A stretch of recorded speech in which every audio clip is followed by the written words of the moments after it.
Hi everyone, this is Kia tuning in to you from somewhere in the Pacific Palisades in Los Angeles. Right on the other side of this camera is the beautiful Pacific Ocean, which feels like such a delight after being in the desert. Two very different environments, both have their beauty. But wow, how gorgeous to look out over the infinity of the ocean and to feel the presence of the energy that comes off the ocean. It's so restoring, it's so refreshing. All the negative ions, so balancing and cleansing, particularly on the emotional level. And today, our focus, emotion to devotion, was about coming into an awareness of our emotional being and how our emotional being, if we're not focusing it to devotion, it can create a lot of commotion in our lives. And so that's been our focus for today. I'd love you guys, as I'm chatting here today, if you're tuning in live, to be popping in questions that you want me to look at the end, or insights that come up as I'm talking, or that have come up for you during this week that you want to share. This chat here is really about sharing some of the insights of this last week. And it's been a powerful week. We've looked at some really juicy aspects of our being that once you bring what we're bringing into our awareness, we cannot stay the same. We cannot stay in the same unconsciousness. Once you start to be aware of the truth of your being and to start to ask yourself about truthfulness and what that means to you, you can't go about the day in the same way if you're bringing that level of focus. When you start to look at your egoic identities and how attached we are to our positionalities in life, you cannot stay the same. When you start to look at the gift of the breath, the gift of presence and stillness, and the gift of exploring our emotional being, you cannot stay the same. And that is the whole point of this 40 Days to Greater Awareness. It is that we start to, excuse me, we start to wake up at a different level. It's just so easy to cruise through life on autopilot. I did it this morning. I was listening to Japji, which I love to recite, and reciting in the car. So happy going along. You know, when we're driving, our automatic pilot, the subconscious mind, is actually driving. And so before I know it, I'm off on the wrong freeway because it's not my conscious mind that's driving. My conscious mind is chanting mantra. My unconscious mind is driving the car, and boom, off I am on the wrong freeway. And for me, that was just a laughable metaphor for life, that if we're not really paying attention, the unconsciousness of our old outmoded beliefs, the unconsciousness of a life of conditioning, that's what is driving the show. And so it takes these little snippets of awareness, this sharpening of the tool of awareness that we're doing through this program, to begin to break that conditioning, the conditioned response to life, so that when things are challenging, when life's throwing some negativity toward you, or just challenges toward you, you can respond from a different place. You can start to understand what is your business, what isn't your business, what you can change, what you can't change. And you can prevent yourself from falling into experiences that would wound yourself or wound others. So this is what we're in the business of here. Becoming more and more aware so that we can thrive, so that we can reach our highest potential. the first one of this last week that we started with was truthfulness. It's one of the yamas, it's one of the main tenets of yoga, and it's really about accessing truthfulness so that we're not burying things, and we start to become radically honest with ourselves. This is a practice that I so revere. If we can get into the habit of being radically honest with ourselves, we can start to peel away some of the dark, submerged, and cut off parts of ourselves that we don't want to see, or that we feel like we don't like about ourselves. And what happens is, when we start to get radically honest, when we're willing to look at the uncomfortable places within ourselves, we start to release the energy that's been trapped in that particular holding pattern, and we start to immediately feel better. It's like somebody who goes for confession.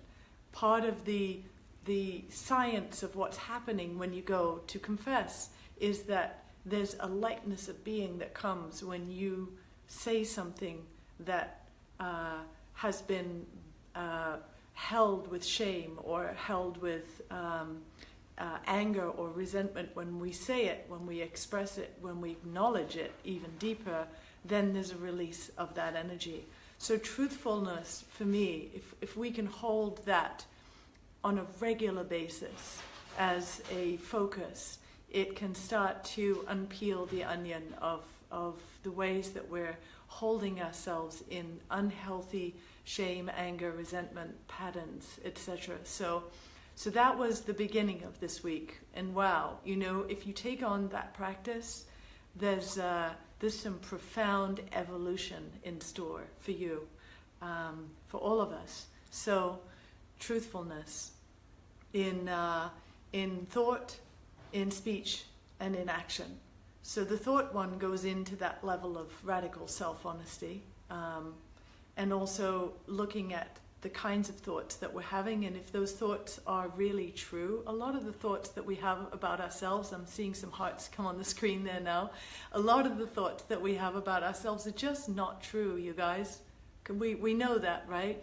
We know all that nonsense that's coming in, the self-defeating behavior. It's just not true. It's not based in the infinite potential of who we are, and so let's get real about that. And as my husband Tommy Rosen loves to say, let's not finish a negative sentence about ourselves. Let's be in the habit of not finishing a negative sentence about ourselves or any other people either, so that we're really truly minding our own business. And that was something we explored this week, which was fun. So that's truthfulness, at the level of thought.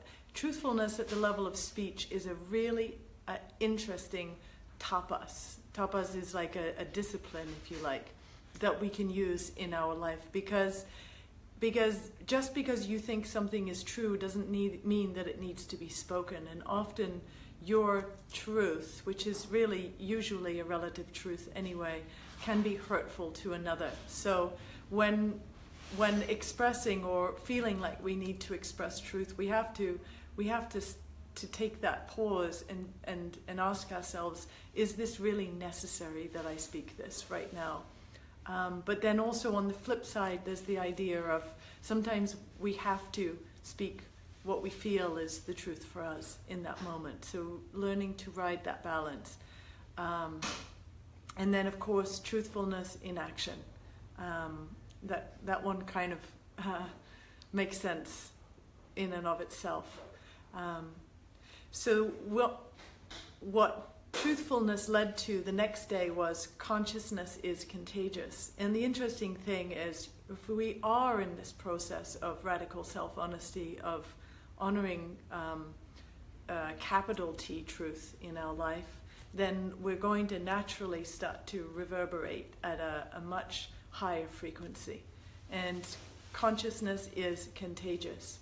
If we are hanging around low vibration, sooner or later we're going to pick up that low vibration, or we're going to have to do a lot of work to maintain a high vibration in a low vibration area. If we're in a high vibration place, we're going to quite quickly be raised up toward that frequency. That's the idea when you go in India to satsang. You go to sit in the presence of somebody who has an elevated frequency, who has an elevated consciousness, so that you can catch a little bit of that consciousness. And it's amazing when we go to India and we sit in the presence of masters, how your mind opens up to different possibilities in their presence. I've had download after download sitting in the presence of a master, maybe not even related to what they're talking about, but just that my energy has shifted to a different state. So this focus of consciousness is contagious is an awareness of where we're placing ourselves energetically as we go through our days, the different environments we're choosing, moments when we are elevating others or others are elevating us, or we're allowing ourselves to be brought down by a certain frequency. So those are good things to be aware of, and observing the ones that we can't change, environmentally speaking, but knowing that we always have the power and the potential to change our own energy, reinforce a certain frequency, so that if we do have to be in areas that are not resonating in a high way, we can actually lift that vibration. And that is part of the toolbox of being a yogi. We can do that. We have the tools for that. We must use them so that, as Yogi Bhajan said, we can live as forklifts. We can go into places where people are struggling and we can raise up their frequency. We can elevate them, allow them to see a new potential. And what I've learned from Kundalini Yoga is that we can't necessarily change the mind with the mind. What we can do is we can shift the frequency that we are operating at, so that the kinds of thoughts that are moving through our awareness shift and change. So that way we don't feel like we have to be constantly in the process of trying to negate unhelpful negative thoughts. No, what we do is we just elevate our energy and ourselves to a place where the kind of thoughts that are naturally flowing to us, from us, are more elevated. They're more steeped in a different kind of awareness, a different kind of presence. So this consciousness is contagious, is a wonderful tool to utilize in your life. And there was a link in the emails to my Radiant Resource Guide, and it's also on my homepage on my website. If you sign up for my newsletter, you get it there. And in that Radiant Resource Guide, there are multiple different ways that you can shift your energetic frequency so that you can be calling in to your life things that are resonating at that higher frequency. And that's part of the law of attraction, is that we will attract to us things that reflect the energy that we're vibrating at. So let's make a habit of elevating our energy, raising our vibration, so that we are attracting, we're in a constant motion of attracting things that are reflecting that level of consciousness, that frequency of energy. The next one we went on to was ego awareness, and we did kind of 2 days. We did ego awareness and then the I, me, my, and mine. And the ego awareness is so powerful when you can start to observe the certain positionalities that we take on in our life. And you know you've taken on a positionality when you're saying that somebody else is wrong and you're right. The moment you polarize in a situation, your ego has jumped on board.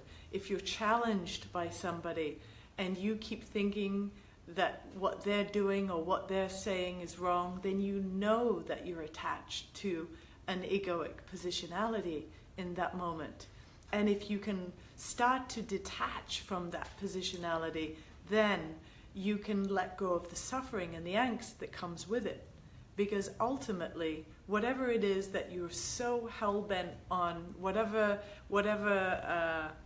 attachment that you're so bent on holding, why? If you really go down to the level of spaciousness, of pure awareness, none of that stuff matters. Of course there's moments when you want to hold a boundary about something that is meaningful, but it's just to be aware when it's coming from that egoic place of I, me, my, mine, especially the mine. I use the analogy in the email of, kids in the sandbox fighting about the toy. Well, here's the truth. For most of us, we're still kids in the sandbox fighting over toys on some little subtle levels, even if they're not on the big levels. And so noticing that in ourselves can be so very liberating, because too many times we alienate others, we say things that are hurtful, we hurt one another because we're attached to a positionality, and we're not allowing ourselves to be more fluid and free like that. Guru Prem, Tommy's teacher, has always said, if you're in a situation where you're holding on to an egoic attachment, who has the more flexible spine? In other words, if you can let go of that and not need to be right in that moment, then you can just let the energy of the situation disperse. You can look for the middle ground. You can look for a way to hold space and have compassion in that moment. So I get excited, as you can probably tell, when this kind of awareness is coming into being, because this is how we break free of a lot of the conditioned response that we see in the world. This is how we break free of one country needing to up another country's nuclear arsenal or whatever it may be. It's like, come on guys, let's open this all up. Let's start to look at the positionalities that we're holding and who we are isolating from and who we're harming by doing that. So that was part of our focus this week. And also looking at how often we put I, me, my, and mine into our language, and how self-serving that is. And when we're going into situations, observing, am I trying to get something out of this situation versus focusing what you can give to a situation. So when we walk through life and we're just taking and we're wanting to take, or we're trying to manipulate somebody to get what we want, it's a certain kind of energetic frequency. But if we're going through life and we're looking at each moment and asking ourselves, how can I give to this moment? Then we're going to create a lot more of that ripple effect of expansion versus the contraction and the isolation. This is me, this is mine, this is my space, that's you, we're separate, versus this is my physical being, energetic being, there you are, but then look at all this space that is connecting us versus the space that's separating us. So it's that little flip in how we're looking at life. So anyway, that's a fun one to play with.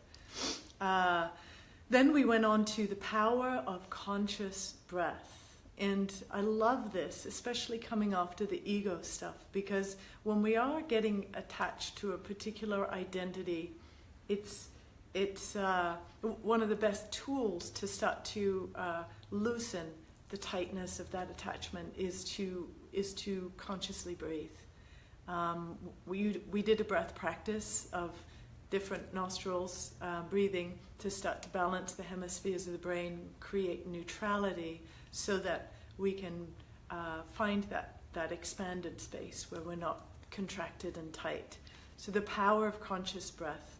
I know all of you yogis out there, you're aware. And if you're not super aware, you're becoming aware that the breath is truly one of the greatest tools that we have. As they say, we're born on an inhale, we die on an exhale. And our life is all of those rhythms in between of the inhale and the exhale.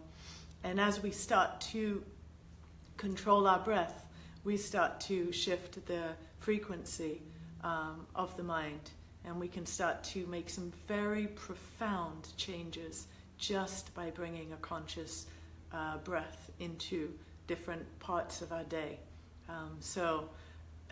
Again, one of the greatest yogic tools to create profound transformation and a profound awakening to different levels of awareness within us.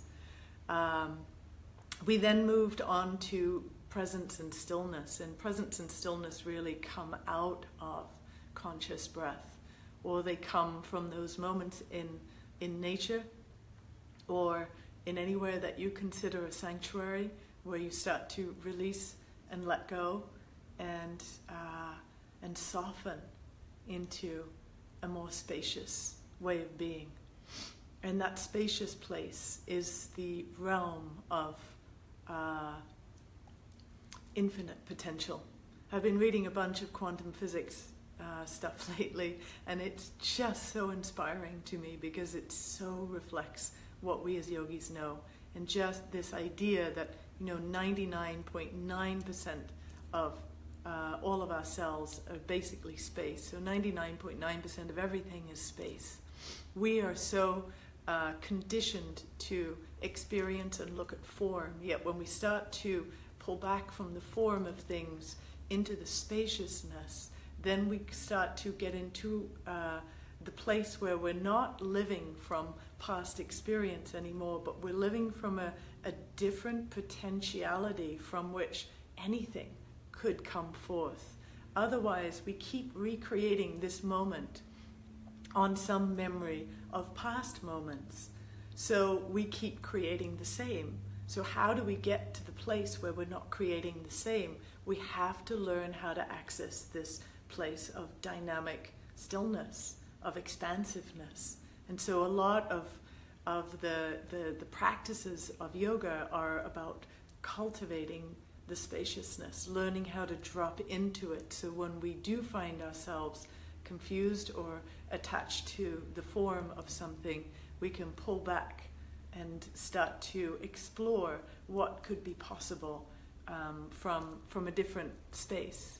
So presence and stillness, to me, a lot of my reflection on that day was about the spaciousness where we can learn to start to create from a different space. And truly, that's where genius comes from. That's where inspiration, and new ideas come from. And today we went into the emotion to devotion. I spoke about this a little bit earlier at the beginning, just the way our emotional body, because it's so hooked into our physiology, it can be so incredibly powerful. We can do things under certain emotions that in a different emotional state we couldn't even imagine that we could do what we just did because of our emotional being, particularly angers or lusts or things that can tend to just overwhelm our senses and overwhelm the inner radar. So emotion, if not channeled to devotion, can easily create commotion, or emotions that are stifled and not fully looked at can create all manner of dis-ease in the body. So here's a realm that many of us try to avoid, particularly the uncomfortable emotions, and sometimes you just got to be in it until it passes and be patient with it. And that's something that I think all of us can probably get better at. I speak for myself. When the uncomfortable emotions come, I want it to be done already. And it often isn't done already, and you just got to sit and be willing to be uncomfortable, as willing as you are to be in the grace of the space of love and expansion. Sometimes we have to be willing to be in the uncomfortable nature of an anger or a resentment or something that we have to percolate with for a while before we're ready to release. So anyway, that was our realm today. How are you guys doing out there? I see that there's quite a few of you with me here live.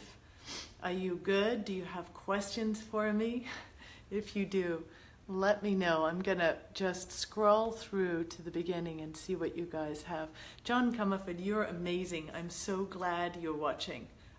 Sending you much love. And Damayanti, I see you on here a lot. I'm so glad you're here too. And Maria Arroyo, so happy to see you. Let's see if I know you're pregnant, Maria. I'm so excited for your baby to come. I'm just looking to see if I feel like I lost. How do I get back? Oh, there we go. Hang with me, you guys. I've got my hand up here as I try to figure out how to take this off of the screen. Oh, and I might have just accidentally.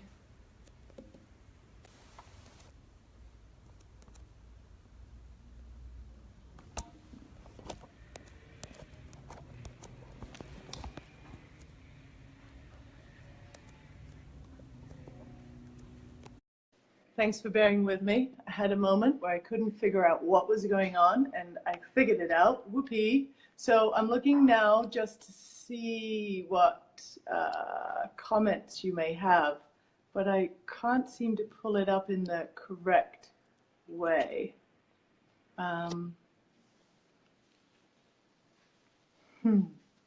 can see who's all watching, but for some reason I can't see your comment feed. So I apologize for that. Sometimes this tech thing just gets the better of me. But if you have some questions, please pop them in, and I'll do my best as soon as I get off of this sort of live broadcast to answer them. And you guys who are watching this, I really want you to encourage you to share a thought, share an image, anything that relates to the focus of the day, so that we can inspire one another along the path, because all of you out there have so much wisdom. You know so much. You're all teachers in your own right. So please share so that we can all benefit from your wisdom. Because what I'd love to be doing in this experience is creating a vibrant, healthy community of beings where we're here to support one another. We're here to inspire one another along this path of life, so that we can, keep creating the kind of world that we really want to be living in. So that's it for today. I'm going to look at your questions in a moment, and I'll answer them in the comment form. And sending you guys so much love and light. Keep it up, and I'll see you in this whole next week with some more awareness tips. Sat Nam.